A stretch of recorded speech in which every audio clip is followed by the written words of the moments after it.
Hello friends, welcome back to our channel. Friends, ఈ వీడియోలో మనం ఈరోజు అన్ని న్యూస్ పేపర్లో వచ్చినటువంటి ఇంపార్టెంట్ ఎడ్యుకేషన్ అప్డేట్స్తో పాటు చాలా ముఖ్యమైనటువంటి కరెంట్ అఫైర్స్ కూడా రావడం జరిగింది. సో వాటన్నిటి గురించి వన్ బై వన్ ఈ వీడియోలో అయితే చూద్దాం. సో వీడియో చూస్తున్న ప్రతి ఒక్కరు వీడియోని ఖచ్చితంగా లైక్ చేయండి. డైలీ నేను చెప్తున్నా కూడా చాలా తక్కువ మంది వీడియోని అయితే లైక్ చేస్తున్నారు. మీరు ఇచ్చేటువంటి లైక్స్ ఒక టైప్ ఆఫ్ ఎంకరేజింగ్గా ఉంటాయి కనుక ప్రతి ఒక్కరు లైక్ చేయండి. ఈ వీడియోకి అయితే నేను 1000 లైక్స్ ఎక్స్పెక్ట్ చేస్తున్నాను. ఇది ఎవరికైతే యూజ్ ఉంటుందో వారికి షేర్ చేయండి. అదేవిధంగా సబ్స్క్రైబ్ చేసుకొని చూడండి. రెగ్యులర్గా మీకు జాబ్ అప్డేట్స్ అంతాయి. ఫ్రెండ్స్, మన ఛానల్ ద్వారా గ్రూప్ 4కి సంబంధించినటువంటి ఫుల్ వీడియో కోర్సు జస్ట్ 500 రూపీస్కే 6 months వ్యాలిటీ తోటి అందించడం జరుగుతుంది. దీనికి సంబంధించిన ఫుల్ కోర్స్ యాప్లో అయితే అందుబాటులో ఉంది. శాంపిల్ క్లాసెస్ ఉంటాయి. క్లాసెస్ ఉన్న తర్వాత నస్తే కోర్స్ తీసుకోండి. ఇంకా దాంతోపాటుగా కరెంట్ అఫైర్స్ పీడిఎఫ్ కూడా అందుబాటులో ఉన్నాయి. సో పర్ మంత్కి 20 రూపీస్ చొప్పున చెల్లించి మీరు ఈ పీడిఎఫ్స్ అయితే పొందవచ్చు. ఇంకా అదే కాకుండా టెస్ట్ సిరీస్ కూడా ఉన్నాయి. తెలంగాణ చరిత్ర, తెలంగాణ ఉద్యమ చరిత్ర, అదేవిధంగా జనరల్ సైన్స్ సంబంధించినటువంటి టెస్ట్ సిరీస్ ఉన్నాయి. దాంతోపాటుగా జనరల్ స్టడీస్కి సంబంధించినటువంటి షార్ట్ హ్యాండ్ రైటింగ్ నోట్స్ కూడా అందుబాటులో ఉంది.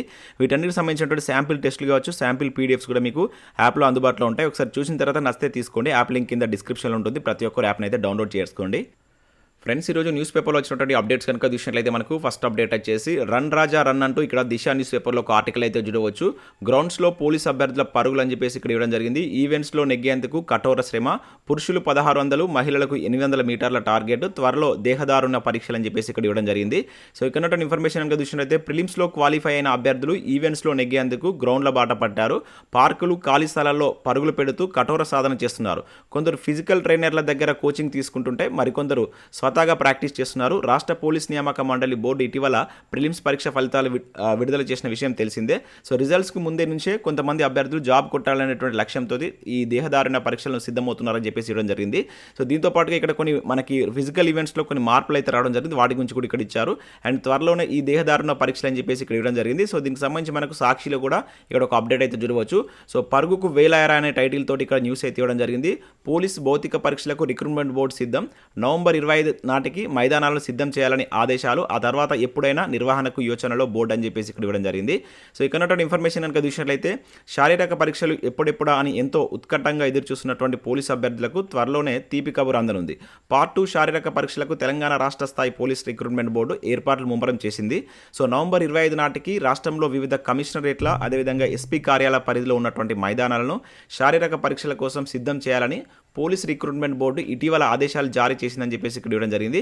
సో ఈ మేరకు రాష్ట్ర వ్యాప్తంగా హైదరాబాద్ కావచ్చు, సైబరాబాద్, రాచకొండ, వరంగల్, ఖమ్మం, నిజామాబాద్, అదేవిధంగా కరీంనగర్, మహబూబ్ నగర్, నల్గొండ, సంగారెడ్డితో పాటు ఆదిలాబాద్ ఎస్పీలను అప్రమత్తం చేసిందని చెప్పేసి ఇక్కడ ఇచ్చారు. సో గతంలో మనకు 2018లో నిర్వహించినటువంటి తరహాలోనే ఈసారి కూడా అవే మైదానాల్లో నిర్వహించేందుకు పోలీస్ రిక్రూట్మెంట్ బోర్డు ఆసక్తి చూపుతుందని చెప్పేసి ఇక్కడ ఇవ్వడం జరిగింది.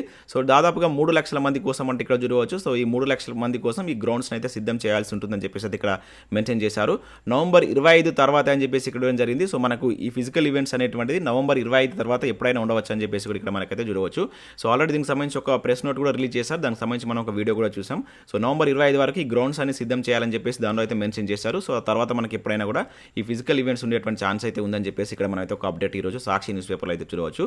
సో నెక్స్ట్ అప్డేట్ కనుక చూసినట్లయితే నవంబర్ 7న FSO అర్హత పరీక్ష అంటూ చూడవచ్చు. వెబ్సైట్లో అభ్యర్థుల యొక్క హాల్ టికెట్స్ అని చెప్పేసి ఇక్కడ ఇవ్వడం జరిగింది. సో ఫుడ్ సేఫ్టీ ఆఫీసర్ ఉద్యోగాలకు సంబంధించి నవంబర్ 7న ఎగ్జామ్ ఉంటుందని చెప్పేసి మనకు Tspsc వెబ్సైట్లో ఒక ప్రెస్ నోట్ అయితే మీరు చూడవచ్చు. దానికి సంబంధించిన హాల్ టికెట్స్ కూడా ప్రజెంట్ అయితే అందుబాటులో ఉన్నాయి.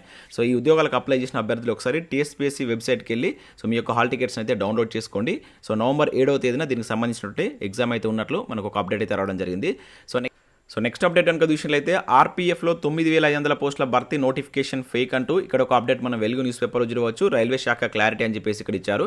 సో రైల్వే ప్రొటెక్షన్ ఫోర్స్ ఆర్పీఎఫ్లో 9500 పోస్టుల భర్తీకి నోటిఫికేషన్ అంటూ వస్తున్నటువంటి వార్తలు ఫేక్ అని రైల్వే శాఖ వెల్లడించినట్లు ఇక్కడ ఒక అప్డేట్ అయితే చూడవచ్చు. సో మన కానిస్టేబుల్ పోస్టుల భర్తీకి సంబంధించి సోషల్ మీడియాలో కొన్ని వార్తాపత్రికల్లో ఈ ఫేక్ న్యూస్ అయితే ఇటీవల వైరల్ కావడం జరిగింది. సో ఇది కరెక్ట్ కాదంటూ ఇక్కడ మనకు దానికి సంబంధించి ఒక ప్రకటన అయితే రైల్వే శాఖ అయితే రిలీజ్ చేసింది. సో రైల్వే శాఖ వెబ్సైట్లో లేదంటే వార్తాపత్రికల్లో భర్తీకి సంబంధించి ఎలాంటి అధికారిక ప్రకటన తాము ఇవ్వలేదని చెప్పేసి క్లారిటీ ఇచ్చినట్లు ఇక్కడ చూడవచ్చు. సో దీన్ని ఎవరు నమ్మకండి. దీనికి సంబంధించి ఎటువంటి లింక్స్ ఉన్నా కూడా ఓపెన్ చేయకండి. సో ఇది ఫేక్ నోటిఫికేషన్ అని చెప్పేసి మనకైతే రైల్వే శాఖ స్పష్టం చేసినట్లు ఇక్కడ ఒక అప్డేట్ అయితే మనం చూడవచ్చు. సో నెక్స్ట్ అప్డేట్ కనుక చూసినట్లయితే మనకు మెదక్ కోర్టులో ఉద్యోగాల భర్తీకి సంబంధించి ఒక అప్డేట్ అయితే చూడవచ్చు. సో మెదక్ జిల్లాలోని ప్రిన్సిపల్ అండ్ సెషన్ కోర్టులో కాంట్రాక్ట్ ప్రాతిపదికన 12 ఉద్యోగాల భర్తీకి సంబంధించి ఒక నోటిఫికేషన్ అయితే రిలీజ్ చేయడం జరిగింది. సీనియర్ సూపరింటెండెంట్ అదేవిధంగా సీనియర్ అసిస్టెంట్ డ్రైవర్ టైపిస్ట్కి సంబంధించిన ఉద్యోగాలు అయితే ఉన్నాయి. ఈ అర్హతలు కావచ్చు, వీటి యొక్క ఎంపిక ప్రక్రియకు సంబంధించి మీరు ఇక్కడ ఉన్నటువంటి వెబ్సైట్కి వెళ్ళినట్లయితే కంప్లీట్ డీటెయిల్స్ అయితే ఉంటాయి. సో నవంబర్ 26 అనేది లాస్ట్ డేట్ ఉంది. మీరు దీనికి ఆఫ్లైన్లో అప్లై చేసుకోవాల్సి అయితే ఉంటుంది. సో ఈ జిల్లాకు సంబంధించిన అభ్యర్థులు ఎవరైనా ఉన్నట్లయితే ఒకసారి ఈ వెబ్సైట్కి వెళ్ళి చూసి మీకు కనుక ఇంట్రెస్ట్ అదేవిధంగా ఎలిజిబిలిటీ ఉన్నట్టయితే వీటికి అప్లై చేసుకోండి. అదేవిధంగా ఖమ్మం జిల్లా నుంచి కూడా ఇక్కడ మరొక నోటిఫికేషన్ అయితే చూడవచ్చు. సో ఖమ్మం జిల్లాలో ఉన్నటువంటి బస్తీ దవాఖానాల్లో కాంట్రాక్టు ప్రాతిపదికన 14 ఉద్యోగాల భర్తీకి సంబంధించి ఒక నోటిఫికేషన్ జారీ చేశారు. మెడికల్ ఆఫీసర్స్ 7 ఉన్నాయి, స్టాఫ్ నర్స్ 7 ఉన్నాయి. వీటికి కూడా ఆఫ్లైన్లో అప్లై చేసుకోవాలి. నవంబర్ 5వ తారీఖు అనేది లాస్ట్ డేట్ ఉంది. మీరు ఇక్కడ ఖమ్మం డిస్ట్రిక్ట్ వెబ్సైట్కి వెళ్ళినట్లయితే మీకు కంప్లీట్ డీటెయిల్స్ ఉంటాయి. ఒకసారి చూసి మీకు కనుక ఇంట్రెస్ట్ ఉంటే అప్లై చేసుకోండి. నెక్స్ట్ అప్డేట్ కనుక చూసినట్లయితే ఎస్ఐ కానిస్టేబుల్ అభ్యర్థుల పరిస్థితి ఏంటంటే ఇక్కడ వెలుగు న్యూస్ పేపర్లో ఒక అప్డేట్ అయితే చూడవచ్చు. 22 మార్కులు కలపాలని ఆర్ కృష్ణయ్య డిమాండ్ అని చెప్పేసి ఇక్కడ ఇచ్చారు.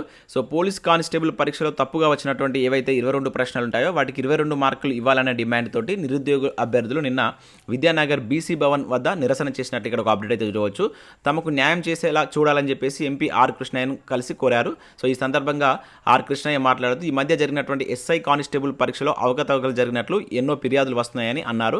సో ఇంత టెక్నాలజీ ఉండి కూడా ఇట్లయితే అభ్యర్థుల పరిస్థితి ఏందని ఆయన ప్రశ్నించారని చెప్పేసి ఇక్కడ చూడవచ్చు. సో ఏవైతే తప్పుగా ఇచ్చారో ఆ ప్రశ్నలకు మార్కులు కలపారని చెప్పేసి ప్రభుత్వాన్ని కోరినట్లే ఇక్కడ ఒక అప్డేట్ అయితే చూడవచ్చు. సో దీనికి సంబంధించి ఇప్పటివరకు మనకు TSLPRB మాత్రం స్పందించలేదు. సో మరి ఎటువంటి నిర్ణయం తీసుకుంటుందో వేచి చూడాల్సిందే. సో నెక్స్ట్ అప్డేట్ చూసినట్లయితే దవాఖానాల్లో స్పెషలిస్టులు ఎక్కడ అని చెప్పేసి ఇక్కడ ఒక అప్డేట్ మనం వెలుగు న్యూస్ పేపర్లో చూడవచ్చు. 4030 పోస్టుల్లో 2659 ఖాళీ అని చెప్పేసి ఇక్కడ ఇచ్చారు. 619 గైనిక్ పోస్టుల్లో 353 వేకెంట్. ప్రతి విభాగంలోని ఇదే దుస్థితి. డాక్టర్లపై భారం, రోగులకు గండం, అమలు కాని కార్పొరేట్ తరహా వైద్యం అని చెప్పేసి ఇక్కడ జరిగింది. సో తెలంగాణలో ఉన్నటువంటి చాలా ఏవైతే హాస్పిటల్స్లో కొన్ని స్పెషలిస్ట్ ఉద్యోగాలు ఖాళీగా ఉన్నట్లయితే ఇక్కడ మనం చూడవచ్చు. సో టోటల్గా ఆ ఖాళీల వివరాలు కూడా ఇక్కడ ఇచ్చారు. సో అనస్థిషియాకి సంబంధించి మొత్తం ఉన్నటువంటి పోస్టులు ఎన్ని, వర్కింగ్ ఎన్ని, ఖాళీలు ఎన్ని అని చెప్పేసి ఇట్లా ఇచ్చారు. సో గైనకాలజిస్ట్ కావచ్చు, ఇంకా అదేవిధంగా పీడియాట్రిక్స్, ఇంకా జనరల్ ఫిజిషియన్ సంబంధించి జనరల్ సర్జన్, అదేవిధంగా GDMO అని చెప్పేసి ఇట్లా మొత్తం టోటల్గా ఉన్నటువంటి వేకెన్సీస్ సంబంధించి ఇక్కడ మనం అయితే చూడవచ్చు. సో వీటికి సంబంధించి ఈ వేకెన్సీస్ని ఎప్పుడు భర్తీ చేస్తారని చెప్పేసి కూడా ఇక్కడ ఒక అప్డేట్ మన వెలుగు న్యూస్ పేపర్లో ఈరోజు అయితే రావడం జరిగింది. సో ఇవి మనకు వివిధ న్యూస్ పేపర్లో వచ్చినటువంటి education updates. Next current affairs అయితే చూద్దాం. చాలా ఇంపార్టెంట్ కరెంట్ అఫైర్స్ ఉన్నాయి. సో వీడియోని ఖచ్చితంగా లైక్ చేయండి. ఎడ్యుకేషన్ అప్డేట్స్తో పాటు ప్రతిరోజు మీకు కరెంట్ అఫైర్స్ కూడా అందించడం జరుగుతుంది. సో ఇక్కడ ఫ్రెండ్స్ ఈరోజు న్యూస్ పేపర్లో వచ్చినటువంటి కొన్ని ముఖ్యమైనటువంటి కరెంట్ అఫైర్స్ కనుక చూసినట్లయితే మనకు ఫస్ట్ కరెంట్ అఫైర్ వచ్చేసి ప్రపంచ కుబేరుల జాబితాలో 3వ స్థానానికి అదాని అంటే ఇక్కడ ఒక ఇంపార్టెంట్ కరెంట్ అఫైర్ అయితే చూడవచ్చు.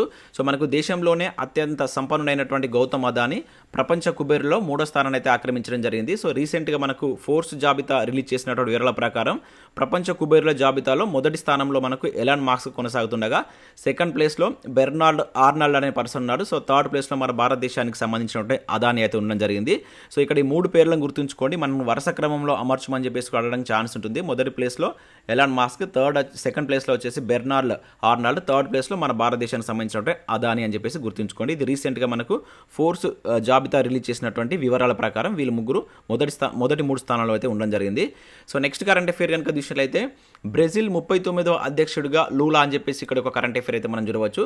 సో బ్రెజిల్ నూతన అధ్యక్షుడిగా మనకు Lula alias Luiz Inacio Lula da Silva అయితే ఎన్నిక కావడం జరిగింది. ఇతను అక్కడ ఉన్నటువంటి లెఫ్టిస్ట్ డెమోక్రటిక్ పార్టీకి సంబంధించిన అభ్యర్థి. సో నిన్న ఆదివారం జరిగినటువంటి ఎన్నికల్లో ఆ దేశ ప్రస్తుత అధ్యక్షుడి పైన ఇతనైతే గెలవడం జరిగింది. సో ఇతను 39వ అధ్యక్షుడిగా సో ప్రమాణ స్వీకారం అయితే చేయనున్నాడు. సో చాలా ఇంపార్టెంట్ గుర్తుంచుకోండి. సో ఇటీవల బ్రెజిల్ 39వ అధ్యక్షుడిగా ఎవరు ఎన్నికయ్యారని చెప్పేసి ఇట్లా డైరెక్ట్గా క్వశ్చన్ అడగడానికి ఛాన్స్ ఉంటుంది కనుక సో దీని అయితే గుర్తుంచుకోండి. సో నెక్స్ట్ కరెంట్ అఫైర్ చూసినట్లయితే పాక్, ఆఫ్ఘాన్, బంగ్లాదేశ్ హిందువులకు భారత పౌరసత్వం అని చెప్పేసి ఇక్కడ ఒక ఇంపార్టెంట్ కరెంట్ అఫైర్ అయితే చూడవచ్చు. CAA కింద కాకుండా 1955 నాటి చట్టం ద్వారా ఇవ్వనటువంటి కేంద్రం ప్రస్తుతానికి గుజరాత్లోని 2 జిల్లాలు అమలు అని చెప్పేసి ఇక్కడ మనం చూడవచ్చు. సో ఇక్కడ ఈ CAA 2019కి సంబంధించి కావచ్చు, పౌరసత్వ చట్టం 1955కి సంబంధించి కంప్లీట్ డీటెయిల్ చూడండి. స్టాటిక్ అంశాలను కూడా చూడండి, చాలా చాలా ఇంపార్టెంట్. దీనికి సంబంధించి ఆ విధంగా కూడా క్వశ్చన్ అడగవచ్చు. సో ఇప్పుడు మనకి వార్తల్లో కూడా ఉన్నటువంటి అంశం కనుక సో దీని మీద కంప్లీట్ డీటెయిల్ చదవండి. సో ఇక్కడ ఉన్నటువంటి ఇన్ఫర్మేషన్ ఏంటంటే మనం పాకిస్తాన్, ఆఫ్ఘనిస్తాన్, బంగ్లాదేశ్ నుంచి వచ్చి ప్రస్తుతం మనకు గుజరాత్లో ఉన్నటువంటి 2 జిల్లాల్లో ముఖ్యంగా ఈ ఆనందన్ కావచ్చు, అదేవిధంగా మొహసానా జిల్లాలో నివసిస్తున్నటువంటి హిందువులకు, సిక్కులకు, బౌద్ధులకు, జైనులకు, అదేవిధంగా పార్షులకు, క్రైస్తవులకు భారత పౌరసత్వం మంజూరు చేసే విషయంలో మనకు కేంద్ర ప్రభుత్వం అయితే ఒక కీలక నిర్ణయం తీసుకుందని చెప్పేసి ఇక్కడ చూడవచ్చు. సో మనకు 2019 CA ఏదైతే ఉందో అది కొంత వివాదాస్పదం కావడం జరిగింది. సో దాని ద్వారా కాకుండా 1955 నాటి పౌరసత్వ చట్టం ప్రకారం మన దేశంలో పౌరసత్వం ఇవ్వాలని చెప్పేసి సో కేంద్రం తీర్మానించినట్లే ఇక్కడ ఒక అప్డేట్ అయితే మనం చూడవచ్చు. సో ఈ నేపథ్యంలో దీనికి సంబంధించినటువంటి స్టాటిక్ అంశాలు మొత్తం చూడండి, చాలా ఇంపార్టెంట్. ఇటీవల వార్తల్లో మనం దీనికి సంబంధించినటువంటి విషయాలను చూస్తున్నాం కనుక రానున్నటువంటి పోటీ పరీక్షలు ఇక్కడ నుంచి క్వశ్చన్ అడగడానికి వచ్చే ఛాన్స్ ఉంటుంది. సో నెక్స్ట్ కరెంట్ అఫేర్ చూసినట్లయితే 2000 పరీక్ష ఇంకెన్నాళ్ళు అంటే ఇక్కడ ఒక అప్డేట్ మనం చూడవచ్చు. ఇది అత్యాచార బాధితులను అవమానించడమే, ఈ విధానాన్ని తక్షణమే నిషేధించండి, కేంద్ర రాష్ట్రాలకు సుప్రీంకోర్టు ఆదేశాలని చెప్పేసి ఇక్కడ చూడవచ్చు. సో అత్యాచార బాధితులను నిర్ధారించడానికి కొనసాగించేటువంటి ఈ 2 ఫింగర్స్ టెస్ట్ విధానం ఉంటుంది కదా, దాన్ని సుప్రీంకోర్టు సోమవారం నిషేధించింది. సో నెక్స్ట్ కరెంట్ అఫేర్ కనుక చూసినట్లయితే 2000 పరీక్ష ఇంకెన్నాళ్ళు అంటూ ఇక్కడ ఒక అప్డేట్ మనం చూడవచ్చు. సో ఇది అత్యాచార బాధితులను అవమానించడమే, ఈ విధానాన్ని తక్షణమే నిషేధించండి, సో కేంద్ర రాష్ట్రాలకు సుప్రీంకోర్టు ఆదేశం అంటే ఇక్కడ ఒక ఇంపార్టెంట్ కరెంట్ అఫేర్ అయితే మనం చూడవచ్చు. అత్యాచార బాధితులను నిర్ధారించడానికి కొనసాగిస్తున్నటువంటి ఏదైతే ఈ 2 ఫింగర్స్ టెస్ట్ ఉంది కదా, సో ఆ విధానాన్ని సుప్రీంకోర్టు సోమవారం నిషేధించినట్లు ఇక్కడ ఒక అప్డేట్ అయితే చూడవచ్చు. సో ఈ పరీక్ష నిర్వహించే వారిపైన కఠిన చర్యలు తీసుకుంటామని చెప్పేసి కూడా హెచ్చరించినట్లు ఇక్కడ ఒక అప్డేట్ చూడవచ్చు. దాంతోపాటుగా మనకు దేశద్రోహ చట్టంపై కొనసాగుతున్నటువంటి మధ్యంతర ఉత్తర్వులు అని చెప్పేసి ఇక్కడ మనం చూడవచ్చు. సో మనకి ఏదైతే వివాదాస్పద దేశద్రోహ చట్టాన్ని దాని కింద కేసులు నమోదు నిలిపివేస్తూ మనకు ఇంతవరకు సుప్రీంకోర్టు అయితే కొన్ని మధ్యంతర ఉత్తర్వులు అయితే జారీ చేయడం జరిగింది. సో వాటిని కొనసాగిస్తున్నట్లు కూడా ఇక్కడ ఒక అప్డేట్ అయితే చూడవచ్చు. సో దీనికి సంబంధించి కంప్లీట్ డీటెయిల్స్ చూడండి. మనం రీసెంట్గా SI ప్రిలిమ్స్ ఎగ్జామ్లో కూడా దీనికి సంబంధించి మనకు ఒక క్వశ్చన్ అయితే అడిగారు. అండ్ అదేవిధంగా దీనికి సంబంధించి 2 అయితే గుర్తుంచుకోండి. ఇక నెక్స్ట్ విషయం అయితే మనకు కేంద్ర హోంశాఖ స్పెషల్ ఆపరేషన్ మోడల్స్లో అగ్రస్థానంలో తెలంగాణ అంటే ఇక్కడ చూడవచ్చు. అదనపు DG అనిల్ కుమార్ సహా 33 మందికి పథకాలని చెప్పేసి ఇక్కడ ఒక అప్డేట్ చూడవచ్చు. సో విధి నిర్వహణలో అత్యుత్తమ ప్రతిభ కనబరిచినటువంటి పోలీసులకు కేంద్ర ప్రభుత్వం స్పెషల్ ఆపరేషన్ మోడల్స్ను అయితే ప్రకటించింది. 2022 సంవత్సరానికి గాను కేంద్ర హోంశాఖ 4 స్పెషల్ ఆపరేషన్ మోడల్స్ను ప్రకటించిందని చెప్పేసి ఇక్కడైతే చూడవచ్చు. దీనిలో మనకు తెలంగాణకు సంబంధించి 13 అవార్డ్స్ వచ్చినట్లుగా 13 మెడల్స్ వచ్చినట్లు ఇక్కడైతే మనం గుర్తుంచుకోవాల్సి అయితే ఉంటుంది. మనకు డైరెక్ట్గా తెలంగాణకు ఎన్ని వచ్చాయని చెప్పేసి అడగడానికి ఛాన్స్ ఉంటుంది కనుక సో ఇక్కడ 13 అనేది అయితే గుర్తుంచుకోండి. సో ఇవి మనకు వివిధ న్యూస్ పేపర్లో వచ్చినటువంటి ఇంపార్టెంట్ కరెంట్ అఫేర్స్, అదేవిధంగా ఎడ్యుకేషన్ అప్డేట్స్. వీడియో నచ్చినట్లయితే లైక్ చేసి మీ మిత్రులకు షేర్ చేయండి. Thanks for watching. Thank you everyone.